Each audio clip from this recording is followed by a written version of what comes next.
Personel gabungan dari Kepolisian Resor Yahukimo, Satgas Damai Kartens, dan Brimopolda Papua berhasil mengevakuasi 2 jenazah penambang emas ilegal yang menjadi korban penembakan kelompok kriminal bersenjata di Bingki, Kabupaten Yahukimo, Papua Pegunungan. Kedua jenazah dibawa ke RSUD DKI, Kabupaten Yahukimo untuk penanganan lebih lanjut oleh pihak medis. Aparat masih berusaha mengevakuasi 3 korban tewas lainnya. Peristiwa ini bermula pada Minggu 21 September 2025 saat KKB pimpinan Kopi Tua Heluka menembak 2 penambang emas ilegal di Bingki, Yahukimo. Aksi kekerasan kembali terulang pada Senin 22 September 2025 dengan menembak 3 penambang emas lainnya.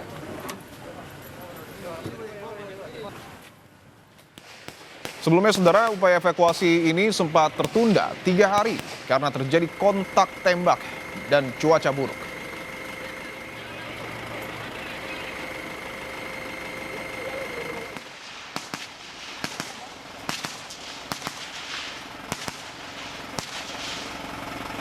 Aparat gabungan pun melakukan tembakan balasan sehingga terlibat kontak tak kurang lebih 1 jam hingga kelompok kriminal bersenjata mundur ke hutan.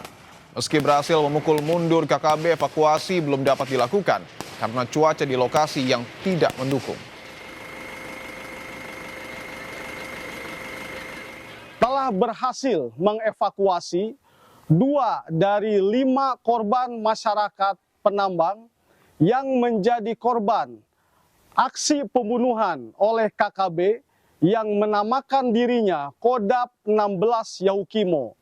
Diduga korban atas nama Desen Domingus dan Marcelinus Manek ditemukan dalam kondisi meninggal dunia di area Kampung Bingki, Distrik Seradala, Kabupaten Yahukimo.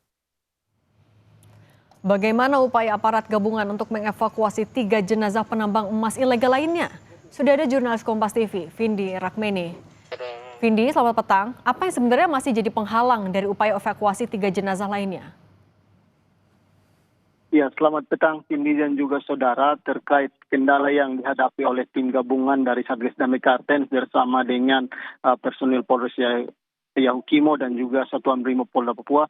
Kendala utama yang dihadapi adalah yang pertama yaitu kendala medan, di mana lokasi ini cukup sulit karena memang lokasi ini sangat jauh dari perkampungan, sehingga hal inilah yang membuat aparat kesulitan dalam melakukan pencarian. Kemudian kendala berikut yang dihadapi adalah kelompok kriminal bersenjata ini masih berada di sekitar lokasi, sehingga ini yang menjadi antisipasi dari aparat keamanan dalam melakukan pencarian terhadap 3 korban ini, karena mengantisipasi masih ada tembakan seperti itu oleh kelompok kriminal bersenjata. Catatan kami tadi siang juga masih sempat terjadi kontak tembak antara aparat keamanan yang ingin melakukan evakuasi dengan kelompok kriminal bersenjata, sehingga inilah yang menjadi perhitungan atau antisipasi dari aparat kepolisian dalam mencari 3 korban ini. Kemudian yang ketiga adalah cuaca di sekitar lokasi yang berubah-ubah seperti itu, sehingga memang ini cukup menyulitkan aparat gabungan dalam mencari 3 korban yang masih hilang ini.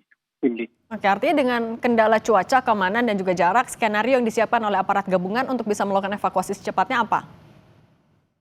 Ya, sejauh ini langkah yang dilakukan oleh aparat gabungan adalah mengirim tim seperti itu, melakukan pemantauan udara dulu untuk melihat lokasi-lokasi yang di mana bila mana tidak ada kelompok bersenjata seperti itu, barulah aparat ini melakukan atau menuju ke lokasi. Dan kemudian cara kedua adalah membangun komunikasi dengan masyarakat di sekitar Kampung Bingki ini untuk melakukan komunikasi dengan kelompok yang berseberangan seperti itu, sehingga ini dilakukan untuk dapat mengevakuasi ketiga korban yang masih dinyatakan hilang.